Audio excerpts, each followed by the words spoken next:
तरह से शिक्षा व्यवस्था को स्वदेशी बनाना चाहते हैं।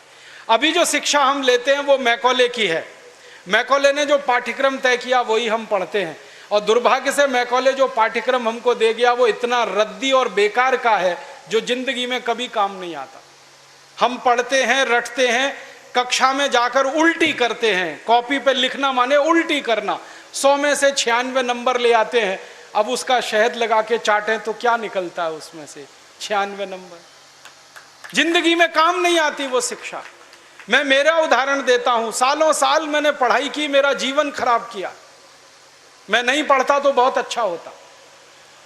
जितने साल मैंने पढ़ाई की, जितना पैसा मेरे माता पिता ने मेरी पढ़ाई पे खर्च किया, जितना पैसा मेरे ट्यूशन पे मेरे माता पिता ने खर्च किया, अगर मैं पढ़ने नहीं जाता वो सब पैसा बचता और मैं उससे कोई धंधा और व्यापार करता तो करोड़पति होता।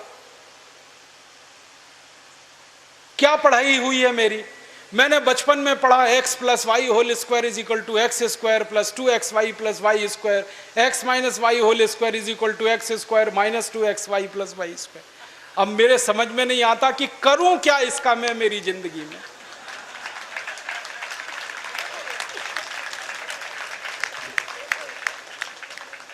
मेरे गणित के प्रोफेसर ने मुझको पढ़ाया, मैंने रटा, रट रट के दिमाग खराब किया, घंटों घंटों बर्बाद किए, किलो किलो कागज मैंने लिख लिख के खराब किए, और वो मेरी जिंदगी में आज तक काम नहीं आया। x + y होल स्क्वायर क्या करूं मुझे मालूम ही नहीं। मेरे गणित के प्रोफेसर को एक दिन मैंने कहा कि आपने मुझे ये क्यों पढ़ाया x + y होल स्क्वायर, मेरी जिंदगी में तो काम नहीं आया।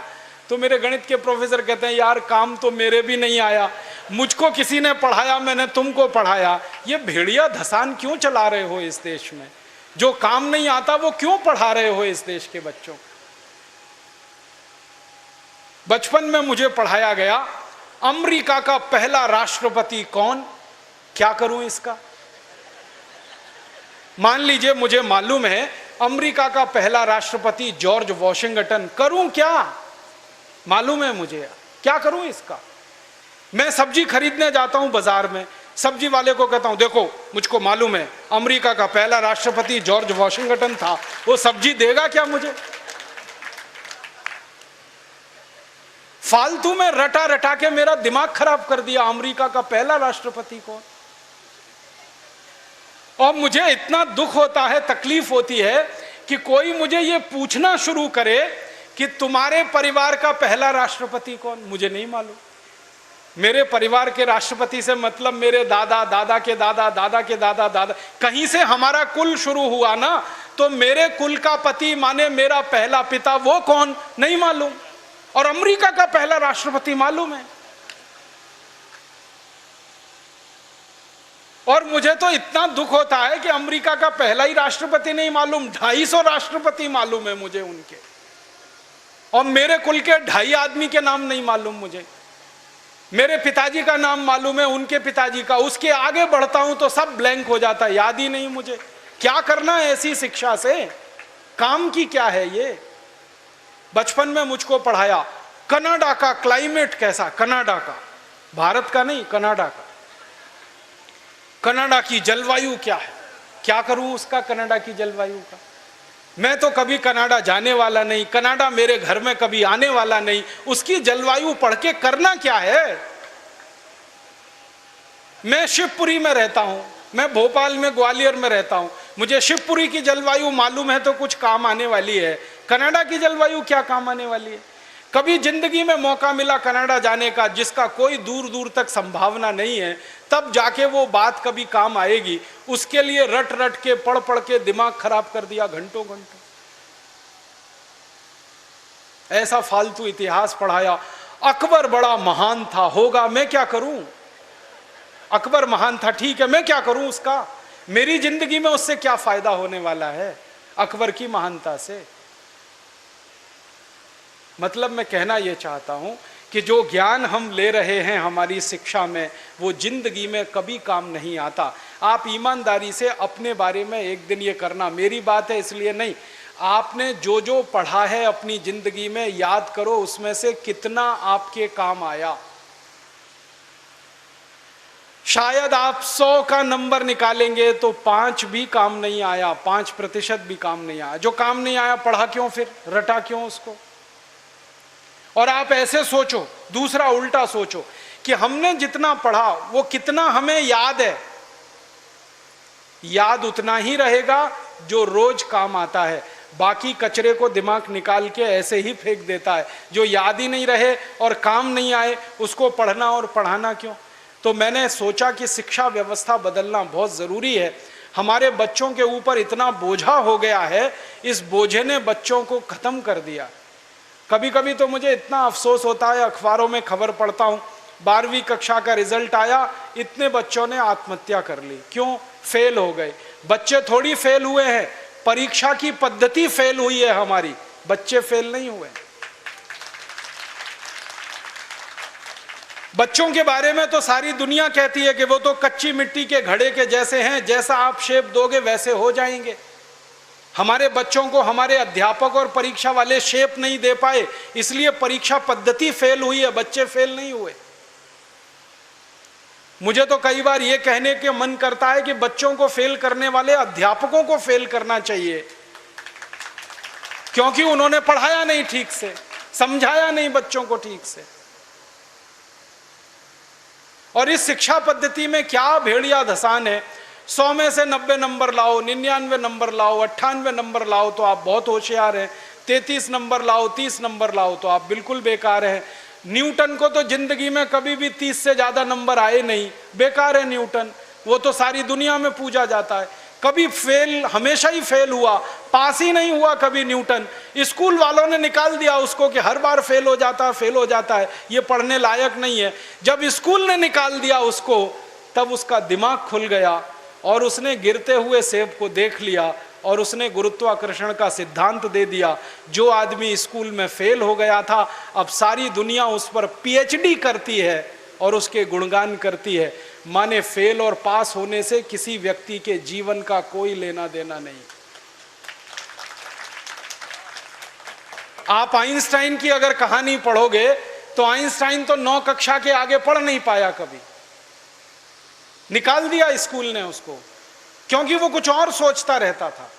स्कूल ने निकाल दिया और निकालने के बाद सारी दुनिया में E = mc² का जो सिद्धांत दे दिया, सारी दुनिया उसका गुणगान करती है और एक ऐसे आदमी को पूछती है जो स्कूल में 9 क्लास के आगे बढ़ा ही नहीं। मतलब मैं कहना चाहता हूं, 9 पढ़ जाए, 10 पढ़ जाए, 12 पढ़ जाए, 16 पढ़ जाए, इससे कुछ लेना देना नहीं। ज्ञान जो है ना, डिग्रियों से नहीं तौला जाता है। ज्ञान अलग चीज है, डिग्रियां बिल्कुल अलग चीज।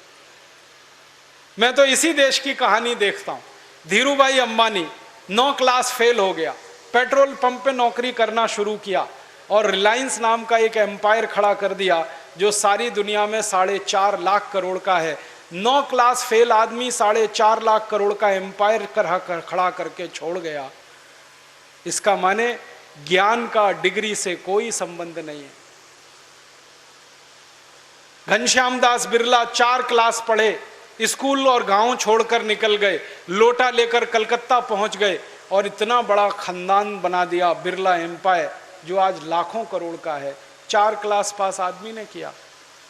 बिरला जी कहा करते थे कि क्लास पास करना कोई महत्व की बात नहीं है जीवन की तुलना में।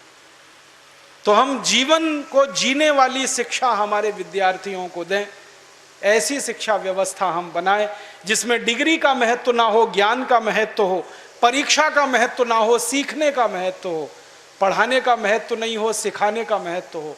अध्यापक भी सीखें, विद्यार्थी भी सीखें, दोनों सीखने की प्रक्रिया में आगे बढ़ें। ऐसी एक शिक्षा व्यवस्था हम बनाना चाहते हैं और ये पूरी शिक्षा व्यवस्था मातृभाषा पर आधारित होगी, ये अंग्रेजी पर आधारित नहीं होगी। अंग्रेज आए तो अंग्रेजी आई, अंग्रेज गए तो अंग्रेजी चली जानी चाहिए थी। क्यों हमने रख लिया इस अंग्रेजी को? अंग्रेजी में पढ़ाते हैं अपने बच्चों को, मार मार के सिखाते हैं, बच्चे बेचारे अक्सर उसमें फेल हो जाते हैं। हिंदुस्तान के बच्चे गणित में पास होते हैं, भौतिकी में पास होते हैं, रसायन में पास होते हैं, अंग्रेजी में फेल हो जाते हैं। होना ही चाहिए उनको अंग्रेजी में फेल, क्योंकि अंग्रेजी विदेशी भाषा है। मुझे आप एक अंग्रेज बताइए और दिखाइए जो हिंदी में पास हो जाए। तो मैं अंग्रेजी में पास होकर दिखा सकता हूं। जब कोई अंग्रेज हिंदी में पास नहीं हो सकता तो हम भारत के विद्यार्थियों से क्यों अपेक्षा कर रहे हैं कि वो अंग्रेजी में पास हो? और अंग्रेजी भाषा नहीं है पास होने लायक, ये तो भाषा ही रद्दी है। इस भाषा का इतिहास जब मैंने पढ़ा, 5वीं शताब्दी में तो ये भाषा आई, माने मुश्किल से 1500 साल पुरानी है।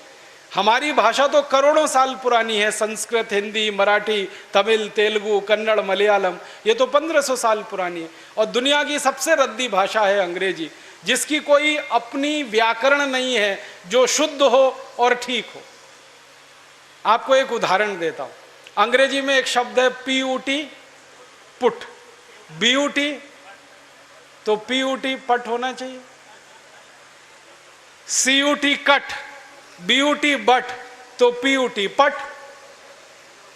अगर PUT पुट तो CUT कुट, BUT बुट, यही होना चाहिए ना।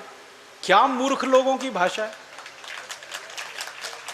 ग्रामर ही नहीं है। और परम मूर्खता की भाषा ये अंग्रेजी। एक शब्द है अंग्रेजी में, उसमें कहते हैं केमिस्ट्री, CHEMISTRY, केमिस्ट्री। तो यहां पे CH जो है ना का हो गया, ठीक है, तो केमिस्ट्री में CH का हो गया, तो चोपड़ा में कोपड़ा होना चाहिए। CHOPARA है ना, उसको चोपड़ा क्यों कहते हैं, कोपड़ा कहो। और CHOPARA को चोपड़ा कह रहे हो तो CHEMISTRY को चेमिस्ट्री कहो। फिर एक जगह CH का है, एक जगह CH चा है, कुछ समझ में ही नहीं आता क्या इनका हिसाब किताब है। मूर्खों की भाषा है ये अंग्रेजी। और इस भाषा की कितनी बड़ी कमजोरी है। अंग्रेजी में एक शब्द है SUN, माने सन, माने सूरज। अब किसी भी अंग्रेज माई के लाल को मेरी चुनौती है कि इसका दूसरा शब्द अंग्रेजी में से निकाल के लाए। SUN का पर्यायवाची है ही नहीं, लाएंगे कहां से? पूरी अंग्रेजी में सन का पर्यायवाची नहीं है, माने दूसरा शब्द नहीं है जो सूर्य को बता सके। अब हम संस्कृत की बात करें, सूर्य एक शब्द है, दिनकर, दिवाकर, रवि, भास्कर, मार्तंड, 84 शब्द हैं हमारे पास संस्कृत में। अंग्रेजी में एक ही है। एक शब्द है अंग्रेजी में मून, एक ही है, चंद्रमा। और हम संस्कृत में 56 शब्द हैं चंद्रमा के लिए। अंग्रेजी का एक शब्द है वाटर, माने पानी, वो अकेला एक ही है। वो नदी का पानी हो या नाले का, कुएं का हो या तालाब का, सब पानी वाटर है। और यहां भारत में हर पानी के लिए अलग शब्द है। बारिश का पानी अलग, समुद्र का पानी अलग, नदी का पानी अलग, तालाब का अलग, सरोवर का अलग, नाले का पानी अलग, कीचड़ का पानी अलग, सब पानी के लिए अलग अलग शब्द है। अंग्रेजी में एक ही है, वाटर। बहुत गरीब भाषा है अंग्रेजी, शब्द ही नहीं है उनके पास। कितने गरीब हैं, चाचा भी अंकल, मामा भी अंकल, मौसा भी अंकल, फूफा भी अंकल, फूफा का फूफा भी अंकल, मौसा का मौसा भी अंकल, कोई शब्द ही नहीं है अंकल के अलावा।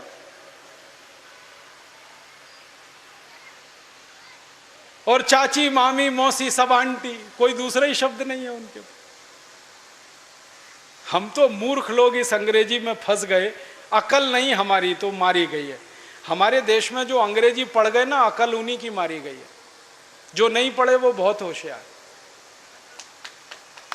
पता है, मैं कुछ लोगों के घरों में जाता हूं, मैंने जिंदगी में एक नियम बनाया। वो नियम यह है कि होटल में खाना नहीं खाऊंगा, होटल में ठहरूंगा नहीं।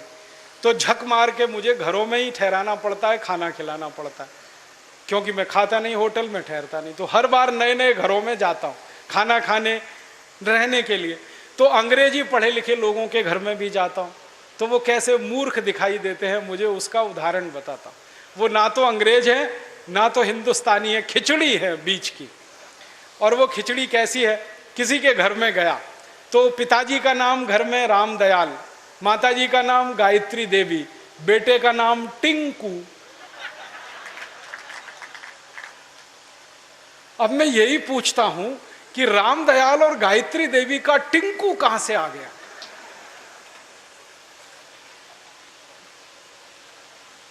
फिर मैं उनको पूछता हूं आपको मालूम है टिंकू का अर्थ क्या है?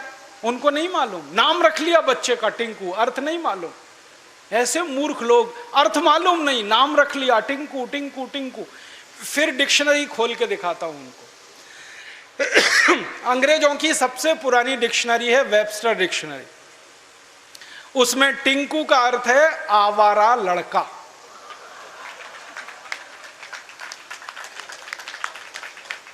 जो लड़का बाप की ना सुने, मां की ना सुने, वो टिंकू है।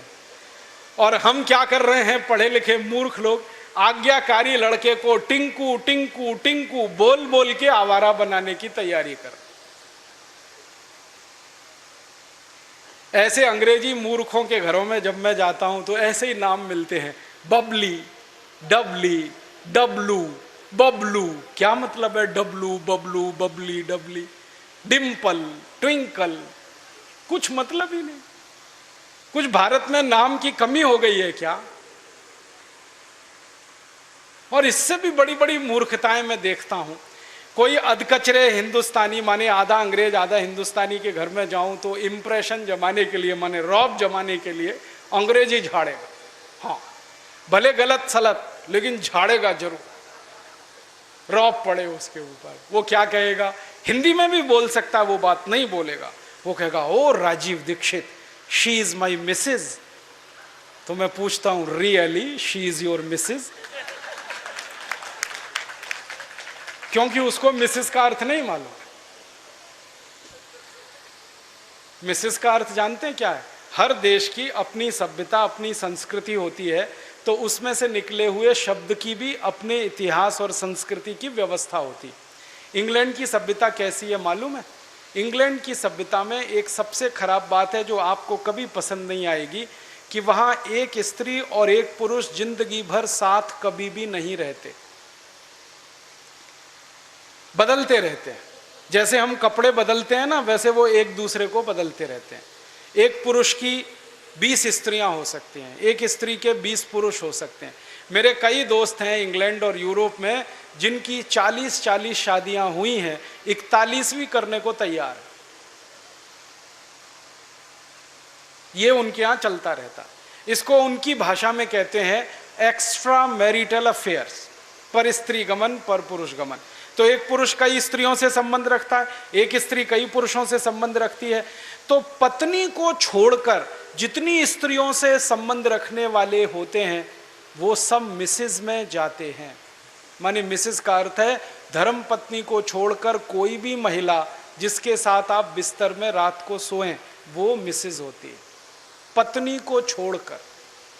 अब यहां धर्म पत्नी को मिसेज बनाने में लगे हुए हैं। मूर्खों के मूर्ख पता नहीं कहां से पैदा हो। मिस्टर का मतलब उल्टा है, पति को छोड़कर कोई भी पुरुष जिसके साथ आप रात बिताएं वो मिस्टर होता है। यहां पति को मिस्टर बनाने में लगे हो। छोड़िए इन अंग्रेजी शब्दों को, इनमें कुछ दम नहीं। और एक तो सबसे खराब अंग्रेजी शब्द है, पता नहीं लोग बोलते कैसे हैं उसको, मैडम। आप जानते हैं मैडम कौन होता है यूरोप में? अंग्रेजों की संस्कृति में जहां पर परस्त्री गमन होगा वहां वैश्यावृत्ति होने वाली है कि नहीं? परस्त्री गमन, पर पुरुष गमन, वैश्यावृत्ति चरम पर होगी। तो वैश्याएं जो अपने कोठों को चलाती हैं, अपने वैश्यावृत्ति के काम में लगी हुई वैश्याओं की जो प्रमुख वैश्या होती है उसको मैडम कहते हैं।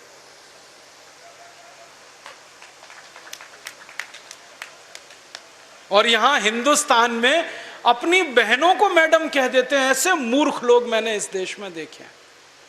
अपनी धर्मपत्नी को मैडम कहने में शर्म नहीं आती, ओ मैडम इधर आओ। और वो धर्मपत्नी को भी शर्म नहीं आती मैडम कहलवाने में, वो भी कहती है मैडम कहो मुझको।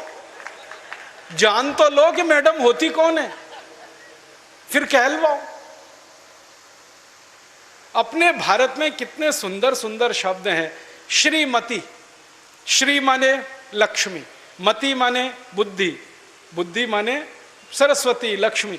तो जहां सरस्वती लक्ष्मी एक साथ निवास करे वो श्रीमती, उसको हमने मिसेस बना दिया। ये मूर्खाधिपति हमारे देश में अंग्रेजी पढ़े लिखे, इन्होंने बड़ा सत्यानाश किया, बेड़ा गर्क किया इस देश का। इस अंग्रेजी भाषा ने किया, फिर इन्होंने और ज़्यादा किया। मेरा आपसे हाथ जोड़कर निवेदन है, इस अंग्रेजी भाषा में मत फंसिए, कुछ इसमें रखा नहीं है, दम नहीं है। कभी कभी तो मैं लोगों के घरों में जाता हूँ, इतना गुस्सा आता है मुझे। कभी कभी अंग्रेजी पढ़े लिखे लोगों के घर में जाता हूँ तो छोटे छोटे बच्चे होते हैं ना, उनको उनके माता पिता कहते हैं, देख बेटा अंकल आए हैं, जरा पोएम तो सुना। मैं कहता हूँ भाई मैं अंकल नहीं हूँ, मुझे या तो मामा बना लो या चाचा बना लो, दोनों में ही आपका फायदा है, मेरा भी फायदा है। मामा बनो तो भी फायदा, चाचा बनो तो भी फायदा, अंकल में तो कुछ रखा नहीं है। फिर उनके माता पिता को कहता हूँ, ये आप इनको पोएम क्यों सुनवाते हैं, कविता सुनवाओ ना। तो उनको पोएम और कविता का अर्थ ही पता नहीं है, पोएम अलग है, कविता अलग है। अब वो बच्चे चालू हो जाते हैं टेप रिकॉर्डर की तरह से और पोएम सुनाते हैं मुझको, rain rain go away come again another day little baby wants to play. अब मैं बच्चे को पूछता हूं, तुमको मालूम है इसका अर्थ क्या है? नहीं मालूम। किसने सिखाया? मम्मा ने सिखाया। मम्मा को पूछा, आपको अर्थ मालूम है रेन रेन गो अवे? नहीं मालूम। किसने बताया? टीचर ने बताया। टीचर को पूछो, उनको भी अर्थ नहीं मालूम। तो रटाया क्यों फिर बच्चे को? अर्थ ही नहीं पता। फिर बच्चों को मैं बताता हूं, देखो इसका अर्थ ये है, बारिश बारिश तुम चली जाओ, मत आओ क्योंकि मुझे खेलना है। माने छोटे बच्चे को खेलना है, इसलिए वो बारिश को कह रहा है, बारिश बारिश तुम चली जाओ, यहां मत आओ क्योंकि मुझे खेलना है। अब ये बच्चे कविता गा रहे हैं, बारिश बारिश तुम चली जाओ, यहां मत आओ, मुझे खेलना है, और ये ईश्वर से प्रार्थना के रूप में कविता है। करोड़ों बच्चों ने ये कविता गाई और ईश्वर ने सुन ली तो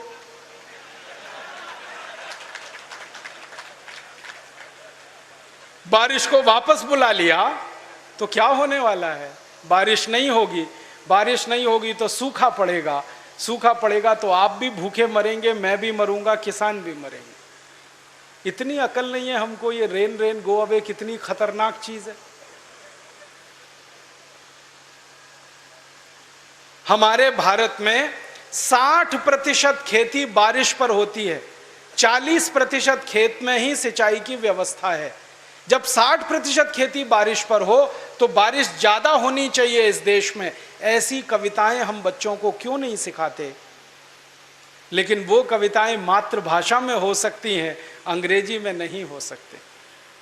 मैं एक मराठी मातृभाषा की कविता सुनाता हूं आपको, अर्थ बहुत सीधा है उसका। वो कविता है, ये रे पाऊसा तुला देतो पैसा, पैसा झाला खोटा, पाऊस आला मोठा। ये रे माने आओ आओ, जल्दी जल्दी बारिश तुम आओ। पाऊसा माने बारिश। मराठी में कह रहे हैं, बारिश बारिश तुम जल्दी जल्दी आओ, नहीं आओ तो मैं पैसा देने को तैयार हूं, तुम आ जाओ, क्योंकि मुझे बारिश की जरूरत है, क्योंकि खेत को पानी की जरूरत है, क्योंकि 60% खेती बारिश पर आधारित है। तो भारतीय कविता बारिश को बुलाने वाली होती है और अंग्रेजी कविता बारिश को भगाने वाली होती है। क्योंकि इंग्लैंड में मौसम खराब रहता है, कभी भी बारिश आती है, इसलिए वहां के बच्चे कहते हैं रेन रेन गो अवे, क्योंकि बारिश का कोई भरोसा नहीं। आपका क्वेश्चन है ना कि इस एजुकेशन सिस्टम से बचा कैसे जाए। सबसे पहले तो ये समझो, ये एजुकेशन सिस्टम की शुरुआत कहां से हुई थी। ये जो एजुकेशन सिस्टम आज हमारे यहाँ पे चल रहा है, ये ब्रिटिशर्स ने बनाया था, उन्होंने इंट्रोड्यूस किया था अपने फायदे के लिए। तो उसमें चेंजेस हुए हैं, लेकिन चेंजेस बहुत ही कम हुए हैं। फंडामेंटली जो एजुकेशन सिस्टम है वो सेम ही है।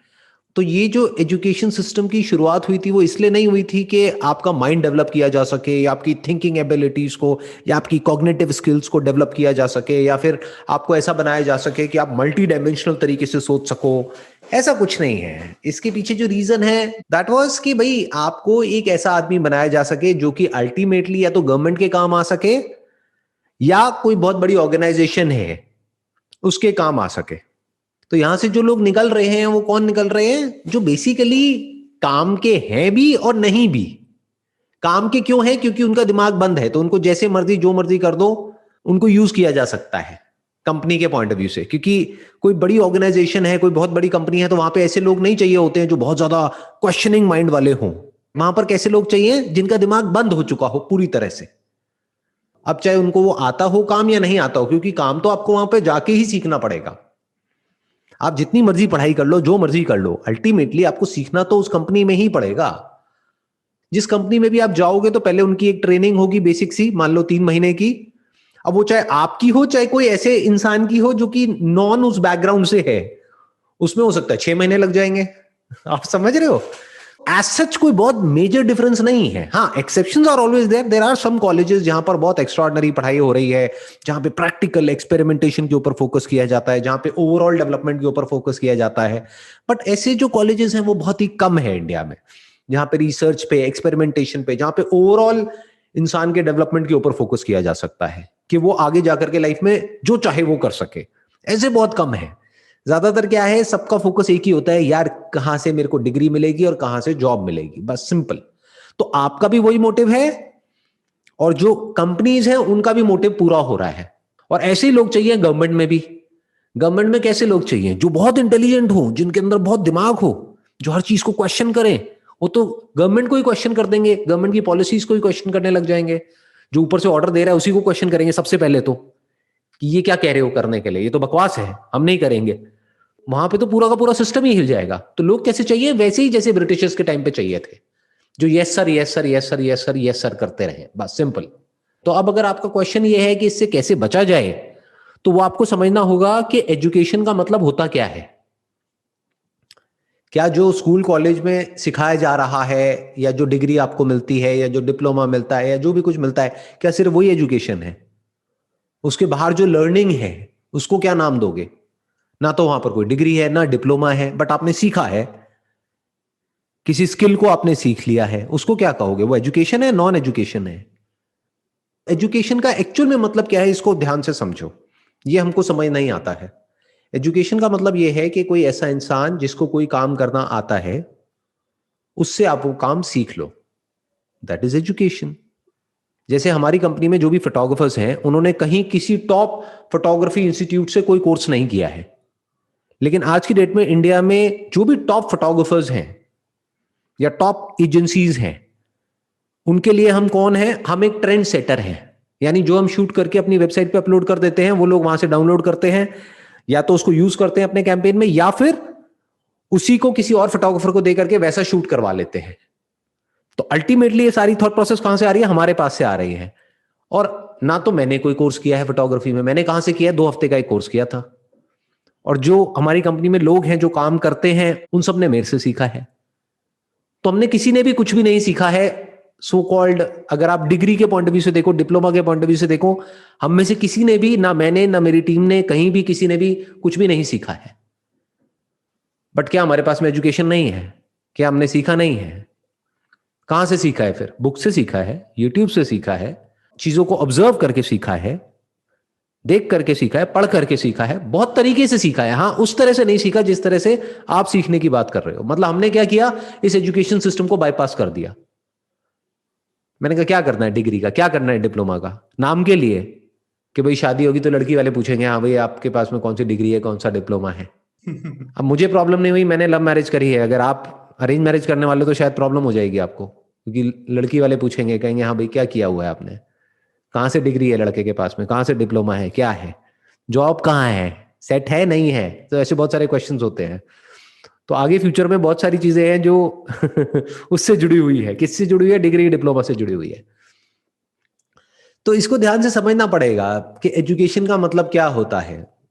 और ये जो हमारी एजुकेशन है, जो मैं अपना एग्जांपल दे रहा हूँ या अपनी टीम का एग्जांपल दे रहा हूँ, मैं बस इतना कह सकता हूँ शॉर्ट में कि हमारी टीम में जो लोग हैं, जो हमारी कंपनी में काम करते हैं एज फोटोग्राफर्स, वो उससे बहुत ज्यादा कमा रहे हैं जितना भी ये जो टॉप कॉलेजेस से लोग निकलते हैं और निकलने के बाद में वहां से कमाते हैं, उससे बहुत ज्यादा कमा रहे हैं। क्या एजुकेशन है? देखा जाए तो जीरो। कोई 12th पास है, कोई ग्रेजुएट है, कोई ग्रेजुएट नहीं भी है। तो दिस इज एजुकेशन। बट ये एजुकेशन हमारे ना तो घर वालों को समझ आती है, ना हमारी बुद्धि में समझ आती है। पूरी तरह से ब्रेन वॉश हो चुका है।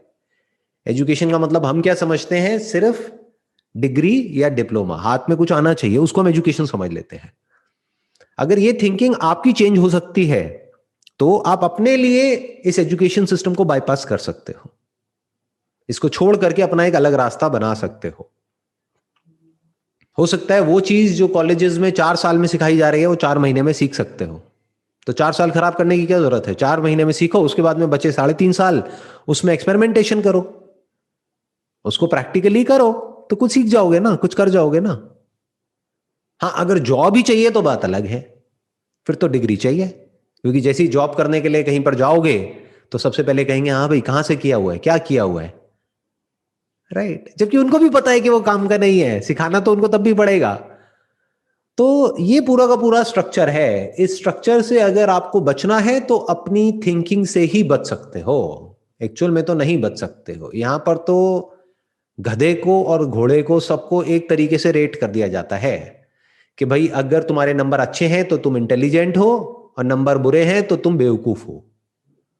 जबकि नंबरों से इंटेलिजेंस का क्या कनेक्शन है, क्या लॉजिक है, कुछ भी नहीं। मेरे नंबर कभी भी अच्छे नहीं आए, ना बहुत बुरे आए, मतलब मैं, आप कह सकते हो मीडियोकर, तो क्या मैं इंटेलिजेंट नहीं हूं? So what does that mean, आप समझिए। और मैं अकेला नहीं हूं, मेरे जैसे बहुत लोग हैं। यानी कि कौन है ये लोग जो इतना कमा रहे हैं जितना आप सपने में भी नहीं सोच सकते, मतलब क्या बोलूं। समझे? तो इस तरह से सोचना पड़ता है, खुद अपने लिए एक रास्ता बनाना पड़ता है, अगर रास्ता नहीं है तो। यानी एक ऐसा पाथ जो आपको नजर आ रहा है जहां पर मारकाट मची हुई है और आपस में लोग मर रहे हैं, लड़ रहे हैं, और किसी भी तरीके से, मतलब जहां पर बहुत ज्यादा कंपटीशन है और लोग एक दूसरे को पीछे छोड़ने की कोशिश कर रहे हैं, आगे निकलने की कोशिश कर रहे हैं। उसके बाद भी आगे जहां पर जाओगे कंपनी में, वहां पे भी यही हाल है। तो पूरी जिंदगी ऐसे ही जीना है क्या? सोचो। तो अगर ऐसे नहीं जीना है तो देखो और क्या क्या रास्ते हैं। बहुत रास्ते नजर आएंगे, बहुत तरीके नजर आएंगे।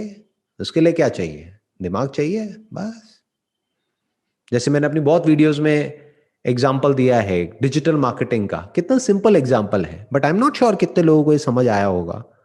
मतलब मेरे से कई बार लोगों ने पूछा है कि भाई सर, अगर आप अभी इस टाइम पे 20 साल के होते और अपने करियर का शुरुआत कर रहे होते तो क्या काम करते? मैं कहता डिजिटल मार्केटिंग, क्योंकि सब कुछ डिजिटल है, और स्पेशली कोविड की वजह से तो अब सब कुछ ही डिजिटल हो गया है। तो अगर किसी को डिजिटल मार्केटिंग आती है तो वो कोई भी प्रोडक्ट, किसी भी सर्विस को बेच सकता है। अगर किसी को सेल्स के बेसिक फंडे पता है और मार्केटिंग के बेसिक फंडे पता है, दैट टू डिजिटल वर्ल्ड के, तो फ्यूचर इज डिजिटल। और वो सीखना कितना मुश्किल है? बहुत आसान है, 2-3 महीने में सीख जाओगे। उसके बाद में 10-20 हज़ार 30 हज़ार रुपए में काम शुरू हो जाएगा। एक्सपेरिमेंट करते रहो, करते रहो, करते रहो, सीखते रहो, सीखते रहो, फिर वहां से कितना कमा सकते हो, कोई लिमिट ही नहीं है। बंदे के अंदर दिमाग होना चाहिए, कितना भी कमा लो, कितना भी आगे बढ़ जाओ। बट ऐसे लोग सोचते नहीं हैं, बहुत कम लोग सोचते हैं। ज्यादातर को क्या चाहिए? एक ट्राइड एंड टेस्टेड पाथ चाहिए, जहां पे गारंटी हो, श्योरिटी हो, प्लस एक सोसाइटी में रिस्पेक्ट, रुतबा। ये जो ब्रिटिश कंपनी है उसने इसी तरीके से इस पूरे सिस्टम को डिजाइन किया है। उन्होंने कहा हम ये सब कुछ देंगे, चलो इस एजुकेशन सिस्टम से निकल करके तुम ये बन जाओ। और लोग अभी तक वही सब कर रहे हैं। 100 साल हो गए हैं लेकिन दिमाग अभी भी वैसा का वैसा है। लोग समझ नहीं रहे हैं कि दुनिया कितनी बदल चुकी है, इंडिया कितना बदल चुका है, सब कुछ बदल चुका है, लेकिन एजुकेशन सिस्टम वैसा का वैसा है। कुछ नए नए कोर्सेज आ गए हैं, बट अंडरलाइन जो थॉट है वो वैसा का वैसा ही है। तरीका बदल गया है एजुकेशन देने का और एजुकेशन लेने का, यानी ऑफलाइन से धीरे धीरे चीजें ऑनलाइन पे शिफ्ट हो रही हैं, बट बेसिक फंडे वो के वही है। चाहिए सबको डिग्री ही, डिप्लोमा ही और सर्टिफिकेट, ताकि रेज्यूम में अच्छा लगे, बस। That is the first and the last goal of almost everybody. अगर इससे बाहर निकलना है तो आपको ही निकलना पड़ेगा, खुद ही कोशिश करनी पड़ेगी, खुद ही रास्ता बनाना पड़ेगा। बल्कि ये भी कहना गलत होगा, रास्ता बनाना पड़ेगा, क्योंकि ऐसा आपको लगता है कि इसके बाहर का जो रास्ता है वो खुद बनाना पड़ेगा। अरे वो भी बना बनाया है। मैंने जैसे डिजिटल मार्केटिंग की बात करी, क्या डिजिटल मार्केटिंग के लिए जो एजुकेशन चाहिए उसकी कोई कमी है क्या? उसके ऊपर उससे बहुत ज्यादा बुक्स हैं जितनी कि आपके सिलेबस में है। आपके सिलेबस में तो फिर भी गिनी चुनी 10-20 बुक्स हैं, उसके ऊपर तो आपको हजारों लाखों बुक्स मिल जाएंगी, ऐसे लोगों की जिन्होंने जीरो से शुरू किया और पता नहीं कहां के कहां ले गए अपने बिजनेस को। They have earned millions of dollars in just a few years. ऐसे ऐसे लोगों की किताबें मिलेंगी आपको, आप समझे? तो इस तरह से सोचना पड़ता है, समझना पड़ता है पूरे के पूरे स्ट्रक्चर को, तब आप इस स्ट्रक्चर से बाहर निकल सकते हो और बच सकते हो। नहीं तो इससे बचने का कोई तरीका नहीं है। नहीं तो क्या करो, कॉम्पीट करो सबके साथ में, लाओ, अच्छे नंबर लाओ। जैसे होता नहीं है कि एक घोड़ों की रेस होती है, उस पर नंबर लगा दिया जाता है, 1 नंबर, 2 नंबर, 10 नंबर। यहाँ पे नाम की कोई वैल्यू नहीं है कि आपका क्या नाम है, आप फर्स्ट आए हो रेस में या लास्ट आए हो, बस ये फर्क पड़ता है। भागो सबके साथ में, भागते रहो मरते दम तक। तो जब भागना ही है तो अपने लिए भाग लो, किसी और के लिए क्यों भागना है, जिसकी मैं बात कर रहा हूं। खुद एजुकेशन लो अपनी टर्म्स पे और खुद अपने हिसाब से काम करो, सिंपल। एजुकेशन क्या है, एक स्किल ही तो है। एक काम को कैसे किया जाता है यही तो है, यही तो सीखना है। तो बहुत तरीके हैं जी सीखने के, बहुत तरीके हैं। दोस्तों, स्कूल हमारी लाइफ का लगभग 25% हिस्सा खा जाता है, कवर कर लेता है।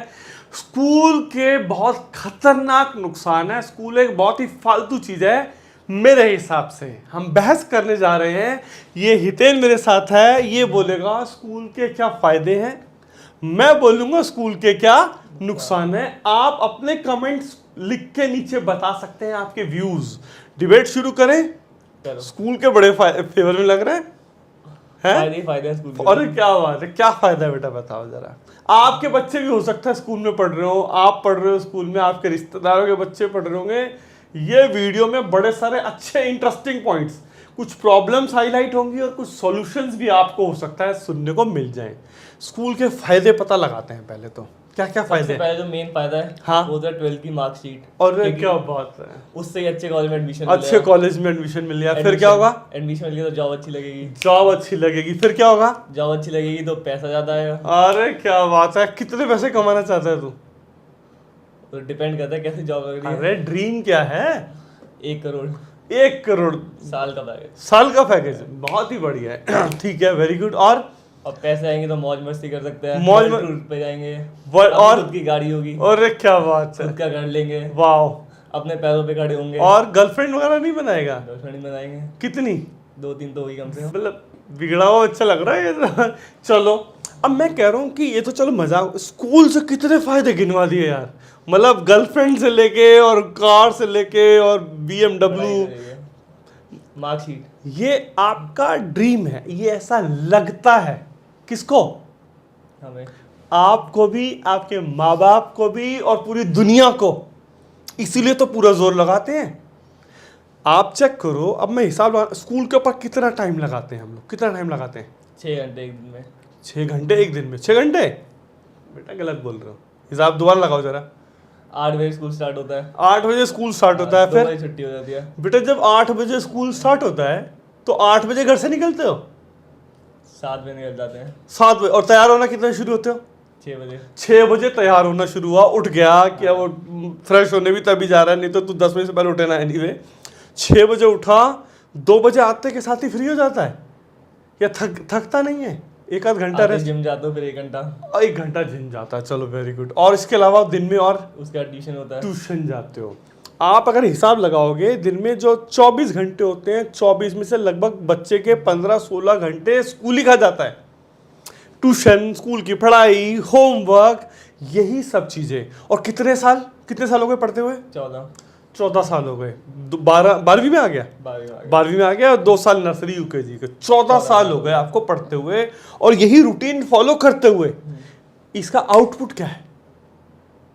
आउटपुट, माँ बाप बच्चे को पढ़ाते हैं। हाँ। स्कूल में इसलिए पैसा लगाते हैं अच्छे से अच्छे स्कूल के अंदर कि बच्चा पैसे कमाने लायक हो जाए, बच्चा अपने पैरों पे खड़ा हो जाए, बच्चा कोई बिजनेस करने लायक हो जाए, बच्चा अपनी लाइफ में सेटल हो जाए। यही तो 2-3 चीजें होती है, उम्मीद होती है। हाँ। या ऐसे याद करा लिख दिया तोता तैयार करने के लिए तो नहीं है ना। तो कितना सेटल हो गया बेटा तू? पहला स्टेज तो पार कर दिया ना। पहला स्टेज 12 साल का, 14 साल का पहला स्टेज, आधी लाइफ निकल गई। अब सीधा बच्चा पैदा हुआ है, उसे जॉब तो नहीं भेज सकते ना, वो कर पाएगा। मैं कह रहा हूँ सीधा तो नहीं हुआ बट टेढ़ा भी नहीं हुआ।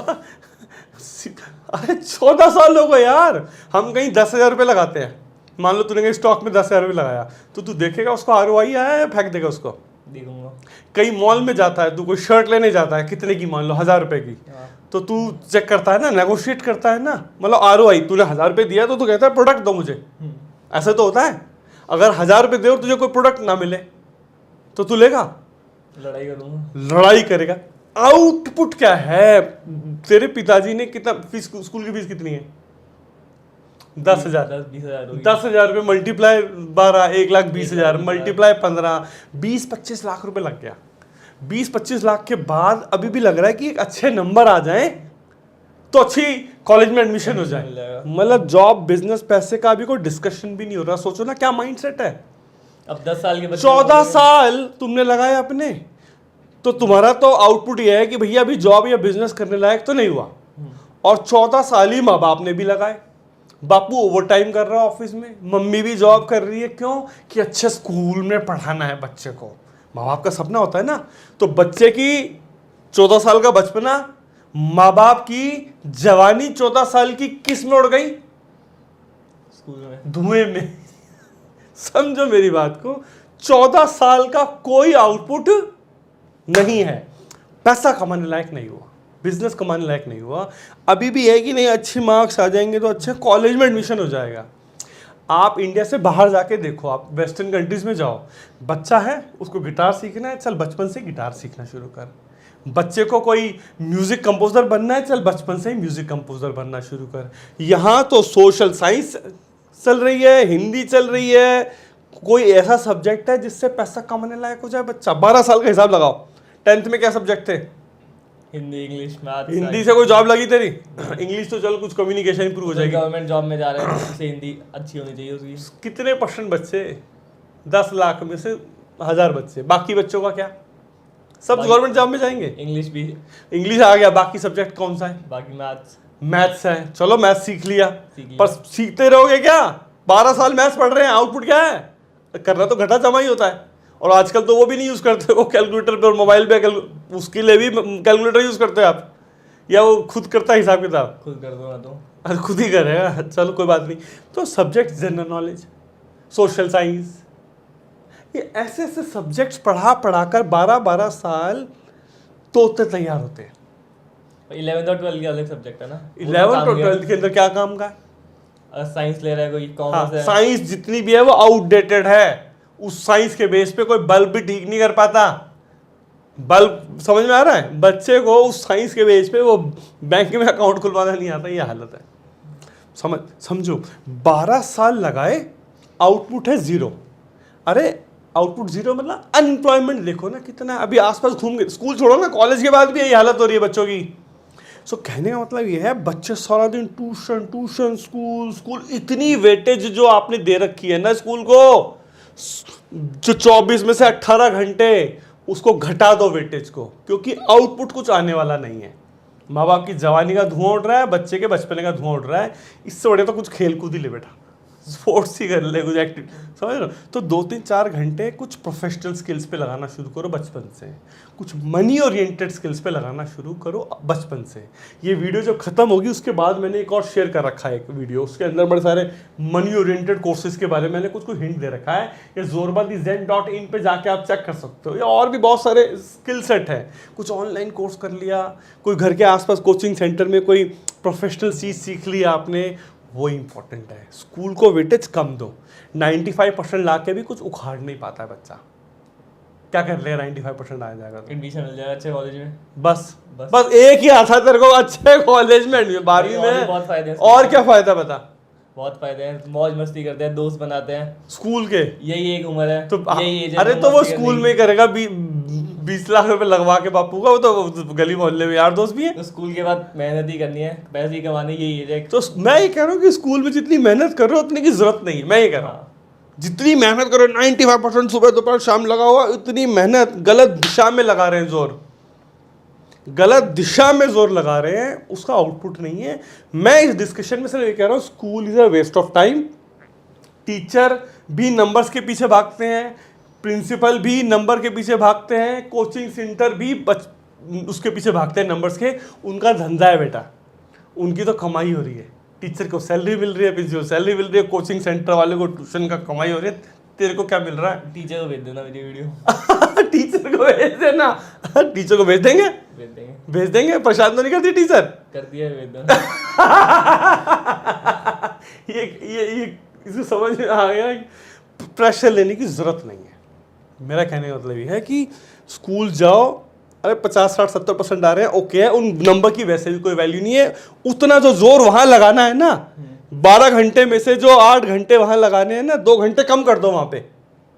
2 घंटे को ढंग की चीज स्टडी कर लो बचपन से ही। 1 घंटा अपना यूं दिमाग में बैठा लो, 1 घंटा डेली का या बचपन से ही जितनी कम एज हो सके मनी ओरिएंटेड स्किल सीखनी है। 1 घंटा बस, उतना बोल रहा हूं मैं। ये नहीं कह रहा स्कूल छोड़ दो, कंप्लीट तो करना ही है। अरे कंपीट किससे करना है यार, आसपास वो बच्चे हैं, वो एक्चुअली क्या पीयर प्रेशर होता है बस, कि उसके 80 आ गए मेरे 75। ये पीयर प्रेशर का कोई फायदा नहीं है, क्योंकि वो भी बेरोजगार, तू भी बेरोजगार। नहीं समझा?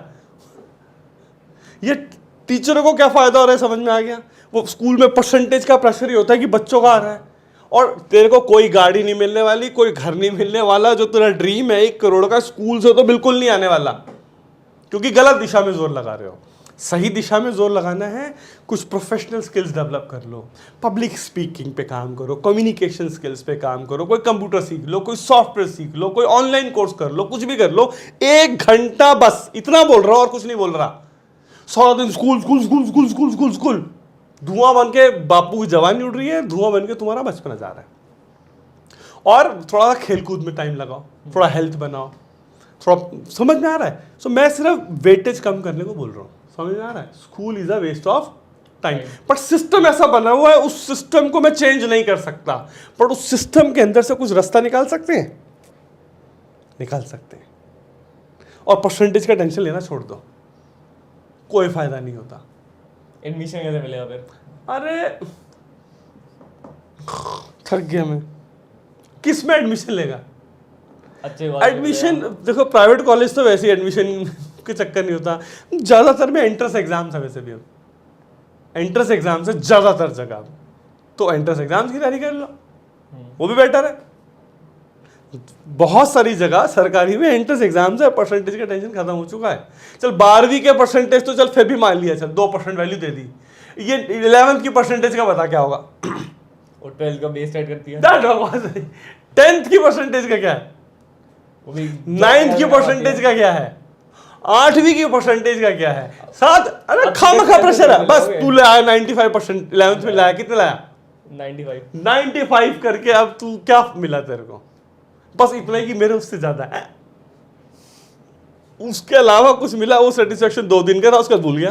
अब 12वीं की परसेंटेज, ये परसेंटेज जो है ना, ये अंग्रेज जो सिस्टम बना के गए ना, ये क्लर्क तैयार करने के लिए छोड़ के गए हैं, और करिकुलम आज तक चेंज नहीं हुआ। जो तू पढ़ रहा है तेरे पापा ने भी वही पढ़ा था, जो तेरे पापा ने पढ़ा था ना, तेरे दादा ने भी वही पढ़ा था।